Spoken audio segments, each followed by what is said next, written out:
Let's talk about some over-unders here, Rohan, because we are going to look deeper at the Western Conference, which is going to be just a street fight every single night. Outside of Portland, you've really got 14 of the 15 teams that are coming into this season anticipating competing for something, whether it's the play-in, the playoffs, a championship, whatever. You've got a really tough go of it in the Western Conference. I want to start with the LA Lakers, who are everybody's most interesting team right now. The Lakers... odds makers have the Lakers at 42.5 over-under wins. So the odds makers have the Lakers finishing slightly above 500 this season. What do you think of that? First of all, shout out to the odds makers because you sent me some of the teams we're talking about, and every single one of these numbers I looked at, and I was like, that's a good number. This is why I'm not a betting man, was looking at these numbers. So shout out to the odds makers. They did a great job. So for context, the Lakers won 47 games last year. And that was with, I think, Anthony Davis playing 76 games or over 70 games. LeBron James was completely healthy. This is a good number because I think the Lakers are going to be worse than last year. I have a hard time believing they're going to get the help that they got from LeBron and AD last year. And I know Lakers fans are, convinced that they had a massive coaching upgrade. This just happens every time you get a new coach. And I think JJ Redick is going to do a great job. He's someone who's clearly, incredibly prepared for this, really wants to do this, has great mentors, etc.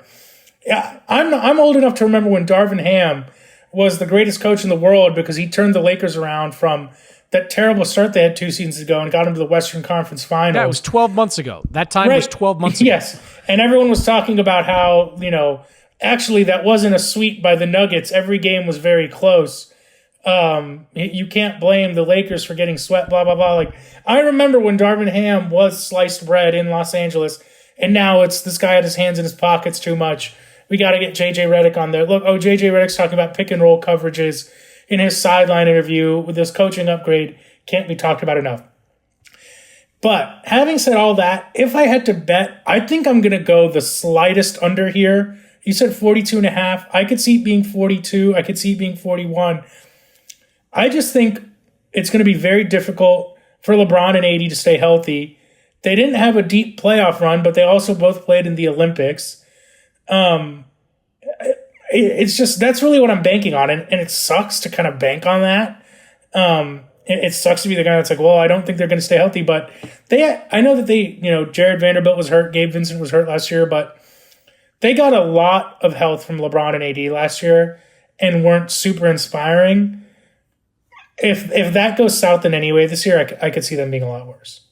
Sorry, so I'm going to go half a win over there and take 43. So I'm taking the over on 42.5. I still think they finished with less wins than they did last season. I'm a believer in AD shaking some of those injury issues. Now, we're never going to get back the AD from like early New Orleans days where he was a consistent 70-plus game type of player. But I think we're at the point health-wise where I feel cautiously optimistic that 65-70 is the range for Anthony Davis. I think LeBron's going to get a boost this year with Bronny around. I do. I think there's going to be just kind of an injection of something, just sort of enthusiasm, vitality. I think you're going to see a really fired-up LeBron James going into this year. So I think those two guys are maybe not going to be exactly what they were last year, but I think they're going to be relatively close to it. I love what I'm hearing about Gabe Vincent with that team. I think Gabe Vincent, who gave them virtually nothing last year, got hurt very early in the season, never really got his legs. And was a celebrated signing. If they got the Gabe Vincent that the Heat got in the 2023 playoffs, that's a good piece for them. I agree. So I think that's going to help them. Jared Vanderbilt, the fact that he's not back yet gives me reason for concern. But if they can get him back sometime in the first month, that is another versatile defensive player that they can add. And maybe I'm reading too much in the preseason, Rohan, but I am a full-blown Connect head right now. Like, I am in on Dalton Connect, who I saw in person play out in the desert in his first preseason game, and he was electric in that game.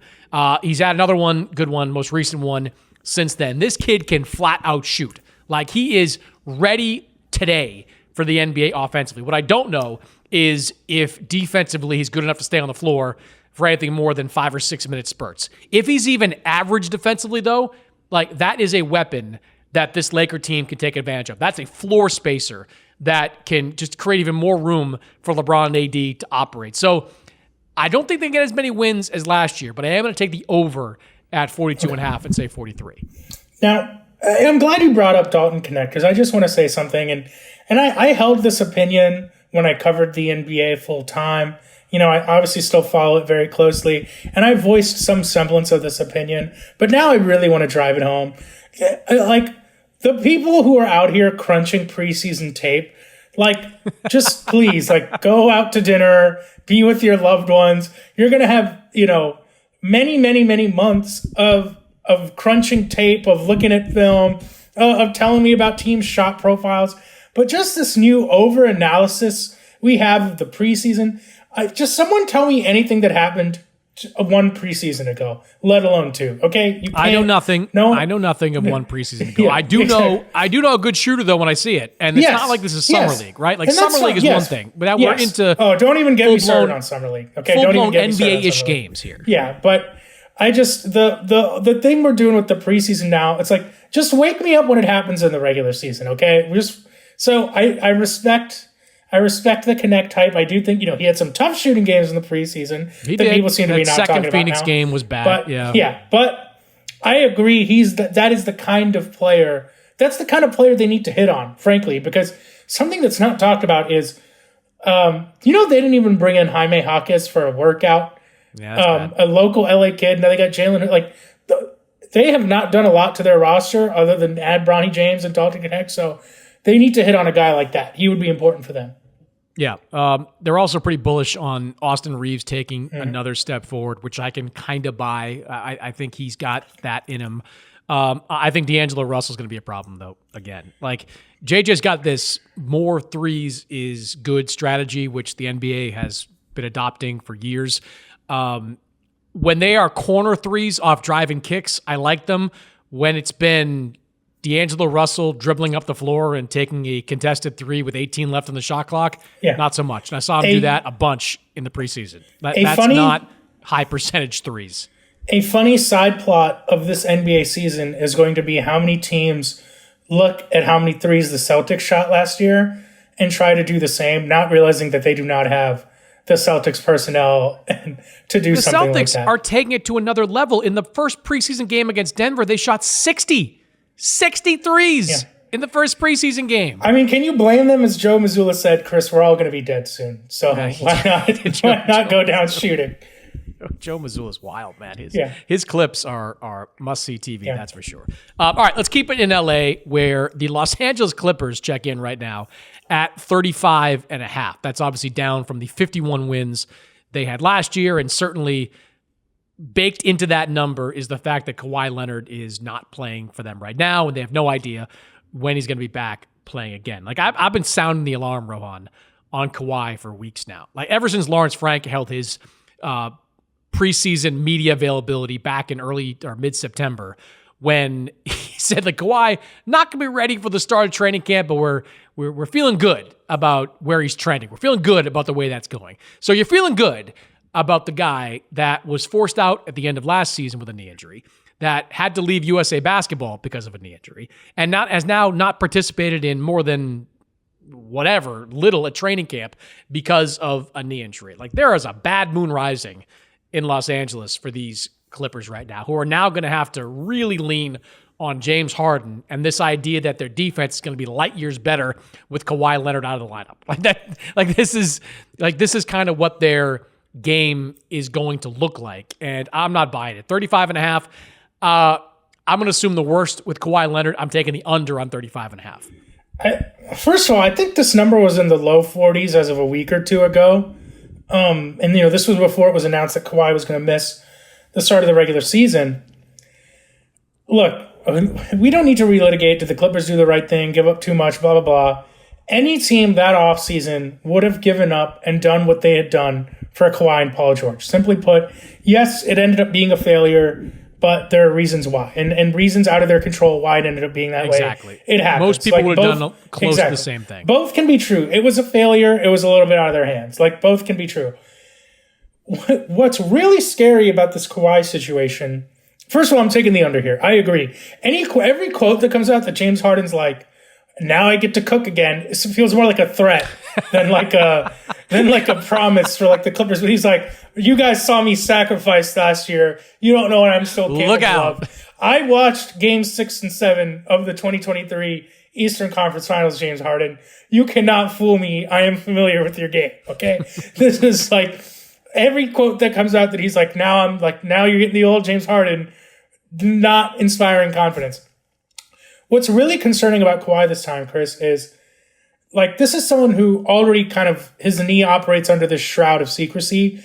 But this has been an especially concerning, like it's giving me Spurs vibes. It's giving me a 17-18 vibe when he only played 9 games. Like you mentioned, we thought at the end, going back to the end of last regular season, we're like, what's going on? Is he going to play? He misses the first couple games of that Mavs series. Then he comes back, but he looks awful in those games. I mean, he looks really bad in those games.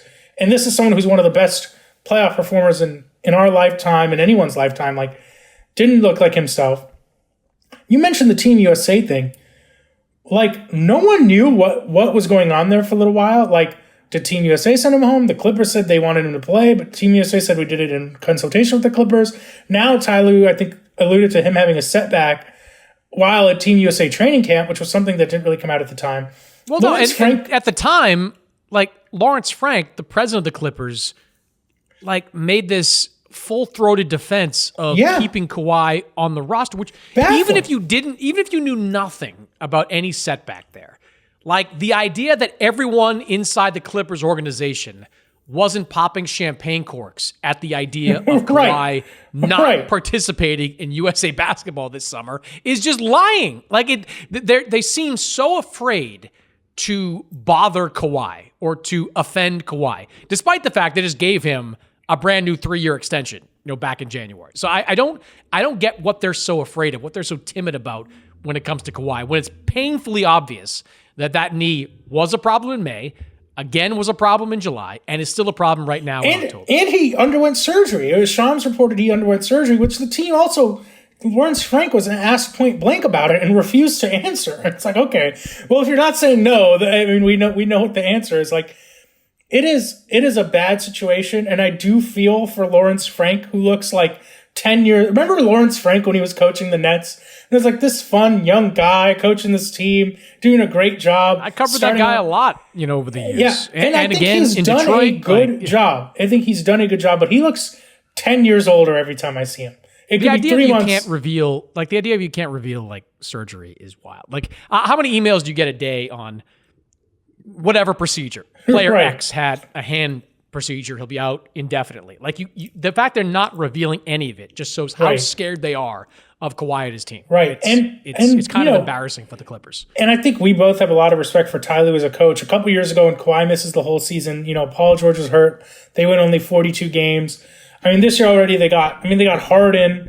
You got this situation with PJ Tucker hanging over the team. Like, the vibes are bad. It is a very bad vibe situation. I would hammer that under. Yeah, 35.5 under. That feels like a safe bet right now with Kawhi's uncertainty looming out there. All right, let's talk about the Houston Rockets, who right now are listed at 42.5 per the sports books. The Rockets finished at an even 500 last year. A bit of an up and down season, but I thought the Ime Udoka effect was a positive one in Houston. Alperen Sengun looked like a franchise big man. Jalen Green looked really good when Sengun was out. Looked okay when he was still in. They're another year older, more mature. 42.5. What do you say about that number? This is another great one. Like you mentioned, they went 41-41 last year. I'm going to pull a move that you pulled with the Lakers. I would take a very slight over on the Rockets, only because I do think Portland's going to be even worse this year. Utah won 31 games last year. I know you mentioned, I think Will Hardy's a fantastic coach, but I have to imagine Utah's going to go into the tank pretty hard this year somehow. I have to imagine Danny Ainge understands the value of trying to get Cooper flagged there.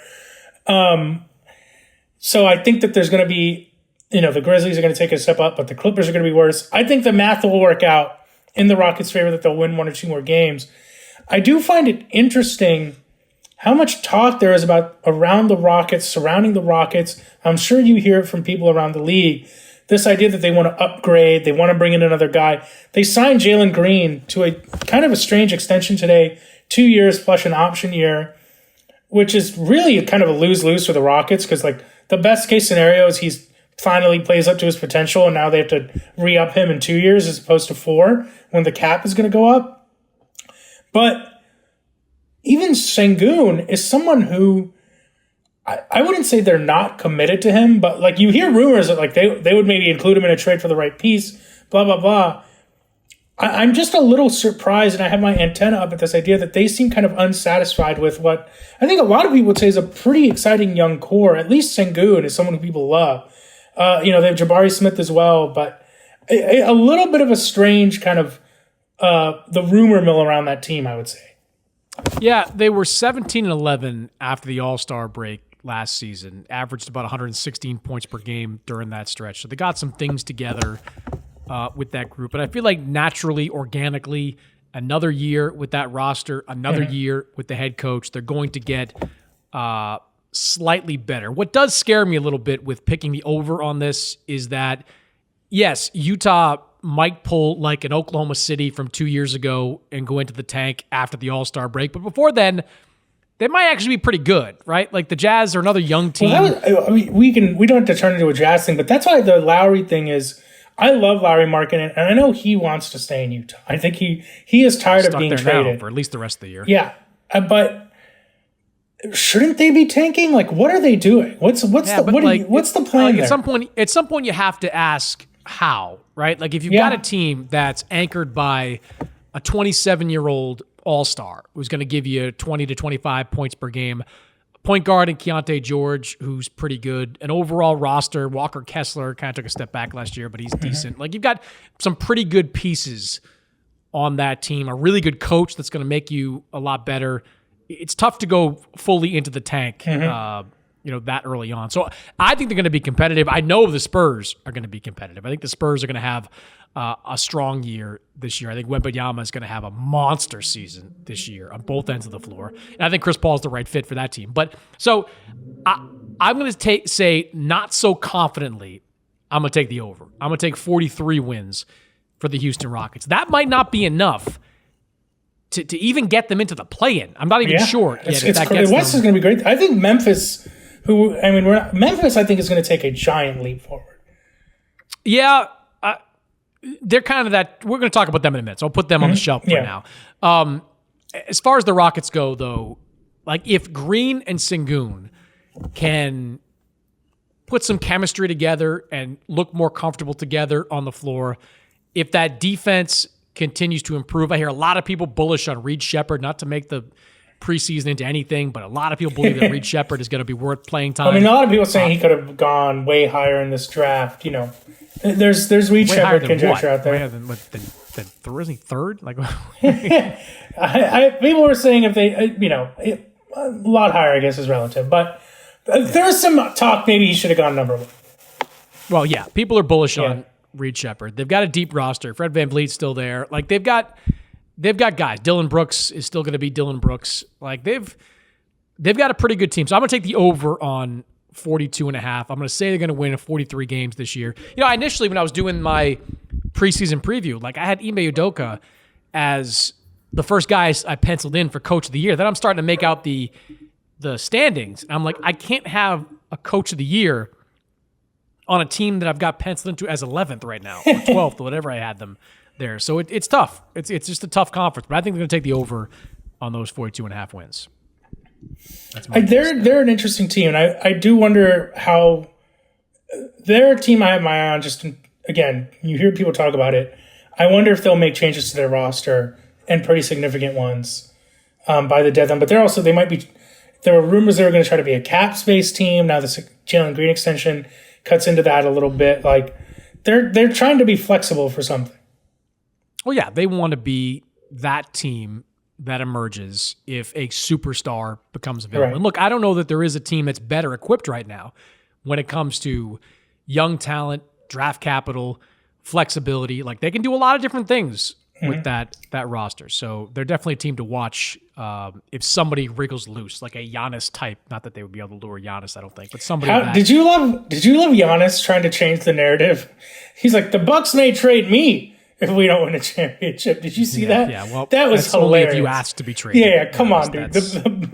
I think Dame might be higher on that list of people who would trade before they trade Giannis. Remember in Space Jam when like Mr. Swackhammer or whatever wants like Michael Jordan to be like the attraction on the Monstars planet, and like that the Bucks would do that with Giannis if they could. It's like, please stay here forever, sign your life rights to us, never leave. Like they are not trading you, my guy. But yeah, they're another weird team too. We'll get into them, I think, later in the week.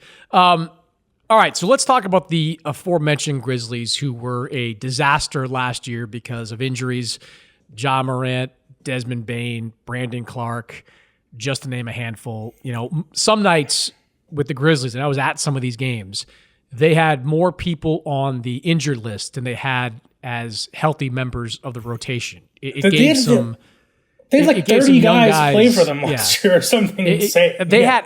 I was looking this up during the preseason reporting. I think they used 51 starting lineups last year. Like it's a wild number that just underscored how banged up they were during the season. Well, the band is back this year. You know, they've got the group that they want. They've made some upgrades around the fringes. You know, Ja Morant is there. Marcus Smart is there. Jaren Jackson, you know, banged up a little bit. Was he hurt with something, right? Like some hamstring, I think. I think he's going to be out to start the season. He'll be back. Yeah. A lot of people bullish on the Grizzlies' chances of reclaiming their place inside that top 3 or 4 in the Western Conference standings. Odds makers have them at 46.5, which is not an outlandish number. Like that's a pretty reasonable number for a team that's getting the kind of preseason hype that Memphis is getting. So what do you say to 46.5 for the Memphis Grizzlies? I'm going to go over on the Grizzlies. The one real big piece of concern I have with this team is like Zach Edey might be their starting center game 1. Like Brandon Clark is back. He had the Achilles injury that he suffered 2 seasons ago, which was really, really brutal. When he was playing some of the best basketball of his life, he suffered that injury. He's a massive piece for them. They really need him. They need him to be successful. They need him to play big minutes. The fact that he is physically able to play in preseason is like actually something that's important, let alone his performance. I really like this team, and I like the idea of playing Bane, Smart, Morant, Jackson together. That's a great 4. I just struggle to think who that 5 is going to be. You know, it's been an issue for them ever since they lost guys like, you know, Kyle Anderson, Tyus Jones, etc. It's like they're still counting a lot on Santi Aldama. They're still counting a lot on Conchar. You know, they got Luke Kennard there still. They had kind of a weird contract situation with him. Scottie Pippen Jr. was a solid signing for them, I think, but this team is like screaming to just find a dependable big, which is a lot easier said than done. Having said all that, like when Morant was healthy, they were doing a lot with kind of a similar roster. They were always near the top of the standings, and I see that coming back to form with them. I think everything you hear about Jaws, he seems to be, you know, really locked in, really focused. I think Taylor Jenkins is, it's like the kind of newness worn off, but I think he's still a great coach. I think he's really, really good and has always maximized that team. So had to revamp his staff though. That was always when you got to fire a lot of your assistants and bring in a whole bunch of new guys. That is never a vote of confidence. It's not ideal. It's not ideal. At the same time, I think he's too good of a coach to get rid of, and you don't want to break up Bane, Jackson, and Morant. So what do? How else do you bring in new blood? That's my spin on it. So I'm sticking with you. So this is a tough one for me too. I am going to take the under on this, and I'm only going to go a shade under. I'm going to say like 45 wins for Memphis this season. I like their starting lineup a lot. Ja Morant is Ja Morant. I think Smart is going to be ideal in that multi-positional defensive role. If he gets open looks, you know, some nights he'll knock him down. Sometimes nights he won't. He'll be Marcus Smart. Desmond Bane, proven shooter at that position. I think Jackson at the 4 is a lot better than Jackson at the 5. I just don't think he makes a lot of sense against a lot of teams playing. He would be a great spot. 5 if he didn't foul as much as he did. It just doesn't work, right? And look, I am bullish on Zach Edey's chances to have an impact in his first year. He's obviously ready as far as being a rookie goes. Like, he's as ready as you're going to get.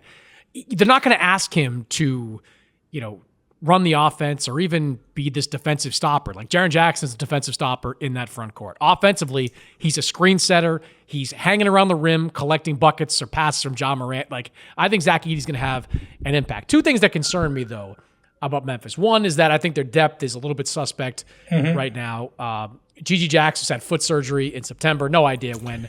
That's a brutal one. He was their only bright spot really last year. He emerged. He shot well last year. I would have liked to have seen him do it in games that actually mattered. Like, he was taking 8 to 10 threes a game in meaningless games in March and April.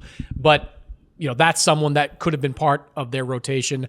When I talk to scouts about Vince Williams, they think he can be a contributor to that team, especially defensively. He looks like, to a lot of people, like someone that can fill a role on a winning team. So I like him in sort of a mixed spot. Luke Kennard could shoot the lights out. Can he defend to play enough minutes in that rotation? I don't know that just yet. I think their depth is a problem. And I do think perimeter shooting is a problem. Like, this is a 3-point shooting league. And outside of Kennard and Desmond Bane, where are the pure shooters out there? Where are the natural shooters that are going to space the floor for you? Like, is John Morant going to be a consistent shooter? Probably not. Marcus Smart, we know what he's going to have his good nights, but he's not consistent. Jackson, no. Edey, not a threat. Like, you've got a bunch of guys that are inside the 3-point line players. And historically, Rohan, that doesn't play out well in today's NBA. I'm curious what you've heard in talking to people about Edey, because I'm trying to think of someone who's come out recently that I've heard really takes so far apart than on him. And there was some nice looking highlights in the preseason. He had he was looking like prime Al Jefferson out there in some of these preseason games. No one wants to guard him in the post. Here we go. Preseason hype. You're buying into preseason hype. It was just funny to watch. Like, it was literally like you don't see this anymore. They don't make this guy anymore. Well, I'm curious just what you've heard on Edey, what people are saying, because I have no idea how he's going to play out. Like, I really don't even know what to expect. I've heard a mixed bag as well. I went to the Salt Lake City Summer League. I was the, I think, only reporter there, only national reporter at the Salt Lake Summer League. And I got to see him play a couple of times there. And sitting next to and around and talking to scouts that were there, like, some of them loved his potential, his size, his finishing touch around the rim. Others thought he was a little immobile, was going to get in foul trouble a lot. So it definitely was a mixed bag of emotion. I go back to what I said earlier, though. I don't think the Grizzlies are going to ask too much from him. Like, there are going to be games where Jackson finishes in the starting lineup, where Brandon Clark is taking that other spot in the rotation. Like, they're just going to be, you're just going to need him for like 20, 25 minutes per night to take some of that pressure off of Jackson. I think he's equipped for it. Like, I just, again, watching some of these preseason games myself, like, he just does have that good feel around the rim. If he can catch that ball up high and, be available to Morant and Marcus Smart going into the paint, like, you're going to get a lot of easy looks that way, especially with John Morant. Like, you're going to get shots around the rim. So if you manage expectations and are kind of hoping for like 9 points, 8 rebounds, like, I think he can produce that. I do. I think over a 25-minute per night stretch, he can give you those kind of numbers, which would be a big win for Memphis. Absolutely. And look, they need the front court help. They need it. Who knows how much Clark's going to do right away. Offensively, I think his life's going to be very easy. Defensively is, I think, where it becomes a little bit more of a concern for me, especially because some teams are going to make him cover a lot of ground. But I hope it works, because I really liked Memphis when they were good and they were bringing a fun energy to the league on a night-to-night basis, and I hope we get to see some more of that again. Yeah, I think somebody is going to have to emerge as another reliable shooter, someone that hasn't been as reliable in the past as part of like an 8 or a 9-man rotation. I think that's key, and I think Edey's ability to give you 2025, because otherwise you're like, okay, we're going to roll Santi Aldama in there. I don't even know who else they would throw with that rotation. You got John Conchar potentially as a part of it.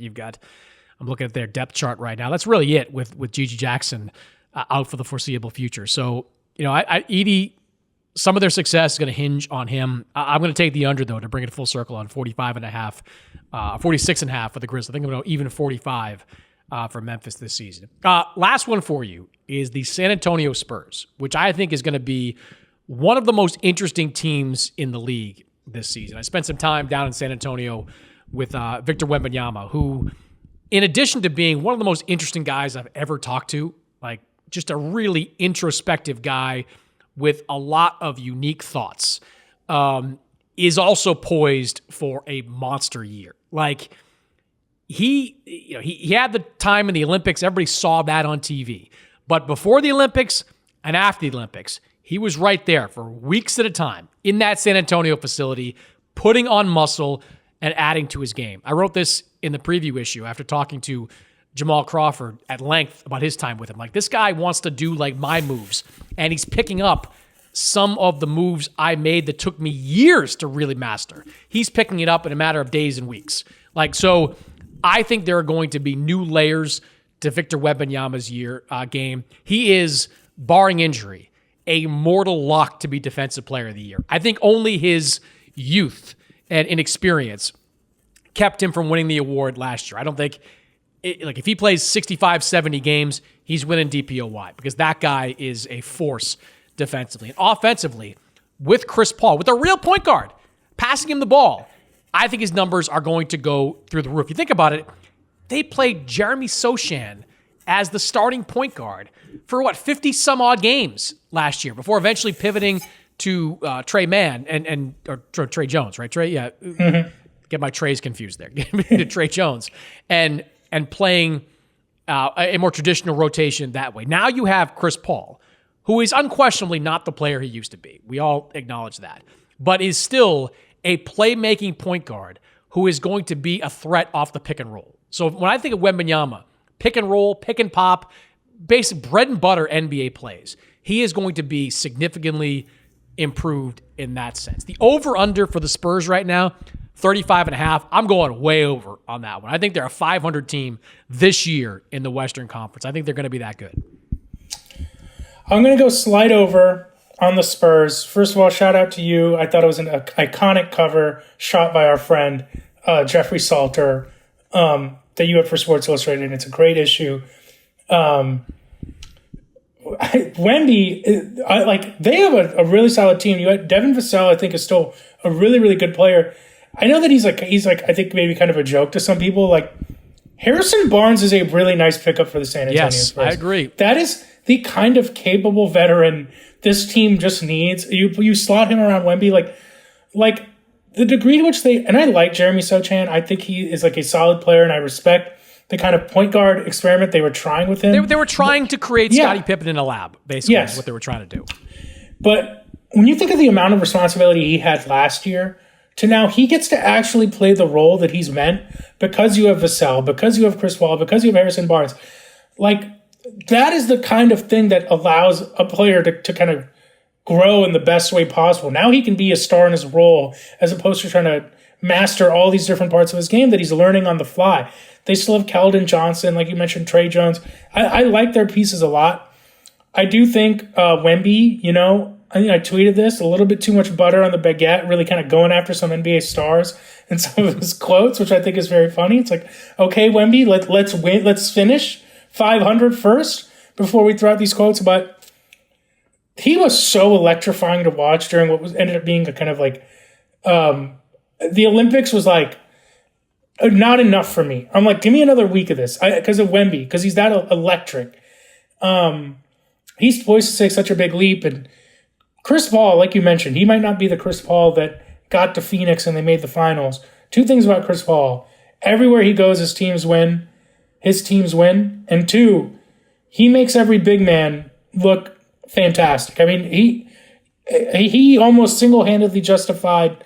You can't say justified because Luke was in the draft, but he made the Suns look a lot smarter for taking DeAndre Ayton, number one, when he got there. Okay, he kind of revitalized that guy's career. DeAndre Jordan's never looked the same since he left Chris Paul with Los Angeles. He is going to work wonders for Wemby, and you finally gave Pop like adults again. Yes, he had DeRozan a couple years ago now, but I think this is going to be kind of like a real revitalizing moment for this franchise. I think you're going to have a lot of buy-in, a lot of capability, a lot of solid guys, and guys in Chris Paul, Harrison Barnes, not people who take nights off, who are going to compete every single night. So I'm maybe not as bullish as you, but I do think they're going to be better this year and better than that over. Yeah, look, one thing that Pop told me when I was down in San Antonio was, look, last year we had to do what we had to do. Like, it was about the development, not just of Wembanyama, but of Devin Vassell, Malachi Branham, like just a bunch of guys that needed time to just play and get their trial by fire.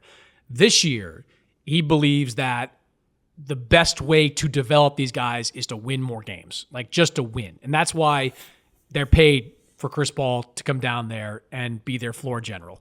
Harrison Barnes, I agree with you. Harrison Barnes is a good player. He's never going to be an all-star, or at least not again. Or was he an all-star once? I don't know. He was a good player for a period of years. He's still a pretty good player who, if you believe the guys in San Antonio, is one of the better practice players in the NBA. And they want him to bring those practice habits down to San Antonio. So it's not just Pop down there saying, here's how we practice. It's Chris Paul. It's Harrison Barnes. It's saying these guys who've been in the league for 10 plus years saying this is how the game is played. And you're not talking about two low-level rotation players. It's two starters. Like, Chris Paul is going to start and play a significant role. Harrison Barnes is going to start and play a significant role. You plug Sochan back into a role more suitable to him, and I think he's going to be better in that spot. So, yeah, they've got some depth issues. I'm not so sold on Zach Collins anymore. Like, Keldon Johnson, it hasn't really progressed the way I thought he was going to progress post-Olympics back in 2021. Hasn't really emerged the kind of guy that I thought he might. But this is a really, really solid team that I think is going to win over 40 games. I think it's going to be a 500 team this year in San Antonio. And for a period of time, and they might even get there, but I think they'll at least compete for a play-in spot during the year. I think it's going to be a banner year for Wembanyama. I think he's top 5 MVP this year. I do. I think that he's going to play. I think he's going to play that well on both ends that even though the Spurs are not going to have the kind of record that usually is a player on a team that, as part of the MVP discussion, usually has. I think he's going to be an outlier there. Could be like fifth, like maybe at the back end of those MVP rankings, but I think he's right there because he's going to be a dominant defensive player, and I think his game takes another big step offensively. But man, we talk about the West. That's just like, we just talked about the bottom half of the Western Conference. We haven't even talked about any of the teams that we expect to finish 1, 2, or even 3. Yeah. It's wild how crazy the West is going to be this year, including your Denver Nuggets, who there may be a cliff there for Denver, Rohan. This might be fall off a cliff year for Denver. Not to get too deep in the weeds on Denver, but they're a team that worries me a little bit. Talk about 12 months ago, how we felt about them coming off their finals win, and it felt like there was no answer for Jokic and Murray in the playoffs, and they had kind of like one of the most difficult starting fives and closing fives to deal with for any team in the league. I remember that summer, every preview story I did asking coaches, GMs, players, how do you stop Jokic? No one had a good answer. To now it's like they're going to start Christian Brown, and like they couldn't shoot enough threes last year and they lost KCP.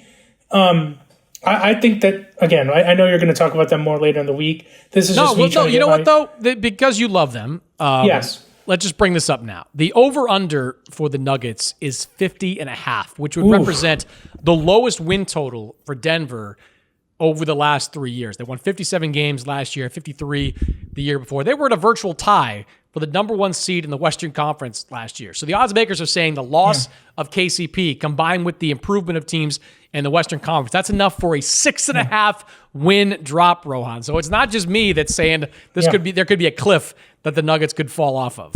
Ironically, they would have been the 1 seed had they not lost to Wemby Spurs. I do think I think they'll win slightly over. I think 53, 52. Jokic is A, that good, and B, plays every game. Truly never takes a night off. The consistency, a huge reason why he's won so many MVPs. They are, and there's been no secret, they've now alluded to it. I think Calvin Booth, given the constraints of what their ownership situation is right the way he's thought about the big picture. How do we keep Jokic's window open? You know, they had no chance to re-sign Bruce Brown on the money he got. They could have tried to match KCP, and I think they should have kept KCP. Yeah. But even KCP had nights in the playoffs last year where he didn't look as good as he did a year ago. Having said that, the issue they've had is... And he fits. Yes. Like, you don't have to run plays for the guy. Yes. He camps out in the corner. He can still defend at a high level. And you know, Michael Malone loved him. Michael Malone loves veterans. Like, yes. He loves veterans. Yes. And he was their most counted on defender. And they lost that guy. I mean, Aaron Gordon obviously is great, but they loved what KCP brought to them defensively. They need one of these young guys to break out in a big way this year, whether it's Julian Strawther, whether it's Peyton Watson. Christian Brown has to play well. Christian Brown is the starter now with KCP gone. But you're right, Strawther, Peyton Watson, Hunter Tyson, Zeke Naji, like somebody has got to have a breakout year. I like the Sarge pickup for them. I think the Westbrook thing, at this point, that's just wild. Like, I don't need to pick pile on Russell Westbrook. It's not a wild card. It's not a wild card implies there's an upside there. Like, there's not a wild card. Like, I don't want to beat up on Westbrook. Yeah. It's pointless. Everybody does it all the time. Like, they got him for nothing. So, like, whatever. You're taking a flyer on him. But if you're counting on Russell Westbrook to play significant minutes for your team, you're going to lose. Agreed. This is the way the NBA is now. The most charitable way you could describe the Westbrook thing is as a wild card, but I don't even think you should do that. I'm firmly of the belief they have to find a way to trade Michael Porter Jr. I think it's the only way to make this work. And you got to find a way to get either it's someone else's bad contract, but you almost got to find a way to get a couple pieces back from him. I don't know if that market's out there, but to me, it's like if I'm the Nuggets, just because we were talking about this guy, I'd rather have Harrison Barnes and one more player than MPJ at this point. And maybe that's not realistic. Maybe no team would even do that, but I talked to scouts that think MPJ is better coming off the bench, for them. Like being kind of instant offense off the bench and put somebody else, maybe more of a complete player into that starting lineup. I will say that one of the issues with MPJ too is, listen, they were smart to draft him. You were all over that from the moment they did it, Chris. They were smart to draft him, and in many ways they hit on him. But at the same time, he, I think, is so used to playing with Jokic. He's not like the one-on-one scorer that we thought he had the potential to be. Like, he's a great shooter, but it's not like, hey, let's toss MPJ the ball for a possession and let him cook. He sometimes tries to do that himself anyway. But I am nervous about them because I do love that team. I think it's so great the way they organically built that championship team. It so rarely happens. I mean, Jokic has never played with, I think Murray's finally been an all-star, but never been an all-NBA, never had an all-NBA teammate. Like, they lack kind of the normal resume and credentials of a repeat champion. It's just, Chris, it's shocking the way people thought they might go on a Warriors-like run after that 2023 finals because of how great Jokic and Murray looked. We haven't even talked about Murray. This is all assuming he's healthy, and we're not seeing the guy we saw in the playoffs and the Olympics. So they're in trouble, man. And I think for the first time in a long time, they got to really consider making some serious changes. I mean, what is that change? Because to me, it's the MPJ trade, because I think that's the only contract and piece that makes sense. But does anybody really want that contract with it's that a great risk question. attached to it, and is willing to give you real value back in return? Like, I don't know if he's like the missing piece that some team is looking for. Like, he's not to some other team, at least not one I can think of, what Aaron Gordon was to Denver. Like, Aaron Gordon was that round peg, round hole type of fit, and still is. Like, Aaron Gordon is the front court KCP. Like, he's exactly what you need playing opposite Jokic. I'm not sure who's out there that's going to give, like, do you call, like, Orlando and say you need more scoring? Give us, like, a couple of your defensive-minded guys. Try to get Gary Harris back. I mean, they have to find a contract that some team's trying to get rid of, but that player could be useful to them. That's really what it comes down to. It's like, this is going way back into the well now, but like when Nicholas Batum was making $25 million for the Charlotte Hornets, and it didn't make sense. Like, they have to find their version of that player. I mean, Chris, like, they barely shot any threes last year, and they lost their best 3-point shooter. Like, I don't know how they're going to make that up, and I think Malone would probably like them to shoot a few more, but I don't know how they make it up. I really don't. That's the other part of it too. Like, if you're trading Michael Porter Jr., and we're just throwing that out there, but if you trade Michael Porter Jr., you better get somebody that can shoot it back. Like, my first thought of like available guys that could be versatile impact players, like Ben Simmons jumps to mind. But you're not trading for Ben Simmons with that team because he can't shoot, and so you're not adding. I will say that the Nets are maybe the one team. Like, if they could somehow get Cam Johnson or Dorian Finney-Smith. But again, you're not going to get Cam Johnson. Cam Johnson has to show me that he can put up these types of numbers on a winning team before I'm adding him to one. I thought Cam Johnson was a good player on those Suns teams. I think that, they are. Oh, what am I talking about? My bad. I apologize. I'm getting my. You're thinking Cam Thomas. I'm thinking Cam Thomas. Cam Johnson, yes. Cam Johnson is someone I would. But a lot of teams want him. A lot of teams want him. A lot of teams want Dorian Finney-Smith. So I don't know how they'd want to deal with the Nuggets. But I will say the one thing they have working for them is I don't think OKC is the only potential to be a real juggernaut in the West, and I think every team after them has flaws, and the Nuggets are in that group. OKC has that 65-win game potential. Yep. And is also sitting on that Clipper lottery ticket right now. Unbelievable. Dude, I mean, they could... them getting Caruso for what they got Caruso for is just but actually that's not a bad deal though for Chicago to get like 21-year-old Josh Giddey, who at least in his mind thinks he's worth $30 million per year. Like, Josh Giddey was miscast as the point guard with that team. Like, you don't need a Josh Giddey when you have Shai Gilgeous-Alexander, but Josh Giddey's a really good player. So you gave up value, but you had this incredible depth of value there. So And like, they can still do that again. Like, I doubt they make, guard Jalen Williams available, but that guy's, you saw the NBA GM survey. Like, everybody's talking about him as being one of the breakout stars of next year. Like, you've got some, I don't know if I go like all in on like a Giannis, like, or I keep using Giannis as the reference point, but that's the only superstar I can think that might be, available. But like, you can do whatever you want if you're Oklahoma City. Plus, sitting on that pick, which could turn out to be Cooper Flagg, is it Ace Bailey, the kid from Rutgers? Like, there's just so many, potential talents down there. It's wild. It'll be fun to watch, though, especially in the Western Conference, Rohan. Good stuff, man. Always appreciate you taking the time to join me here. Follow Rohan on Twitter at Rohan Nadkarni, and check him out over at NBC News. Good to catch up, my friend. Anytime, Chris.